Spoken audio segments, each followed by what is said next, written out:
প্রবহমান নদীর দৃশ্য মনে হলেও এটি কোনো নদী নয়। এটি আসামের শিলচর শহরের বাস্তব চিত্র। গেল ২৪ ঘন্টায় রেকর্ড ৪১৬ মিলিমিটার বৃষ্টিপাতের ফলে পানির নিচে তলিয়ে গেছে পুরো শহর। ভারতের আবহাওয়া অধিদপ্তর জানিয়েছে, এই বৃষ্টিপাত ভেঙেছে গত ১৩২ বছরের রেকর্ড।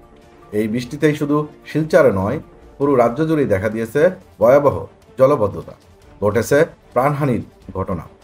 রাস্তাঘাট, দোকানপাট থেকে শুরু করে বহু ঘরবাড়িতে ঢুকে গেছে পানি। হাঁটু সমান পানি জমে আছে শহরের অধিকাংশ সড়কে। জনজীবন চরম ভোগান্তির মুখে। মানুষের পাশে দাঁড়াতে মাঠে নেমেছে আসাম রাইফেলস। নৌকায় করে মানুষের নিরাপদ স্থানে সরিয়ে নিচ্ছে সেনাবাহিনী।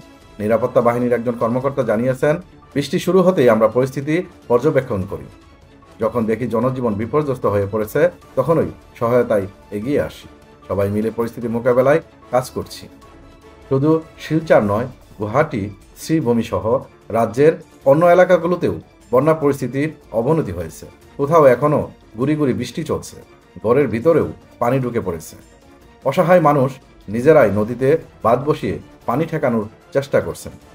আসামের বাইরে মণিপুর, ত্রিপুরা, সিকিম, অরুণাচল প্রদেশ ও মিজোরামেও বন্যা পরিস্থিতির ব্যাপক অবনতি হয়েছে। মণিপুরের রাজধানী ইম্ফলে নদীর পানি বিপজ্জনকভাবে বেড়ে গেছে। বহু বাড়ি ঘরে ঢুকে পড়েছে পানি। এসব এলাকায় দিন দিন বাড়ছে প্রাণহানির সংখ্যা। ক্রমাগত বৃষ্টিপাত ও বন্যায় বিপর্যস্ত ভারতের উত্তর পূর্বাঞ্চল।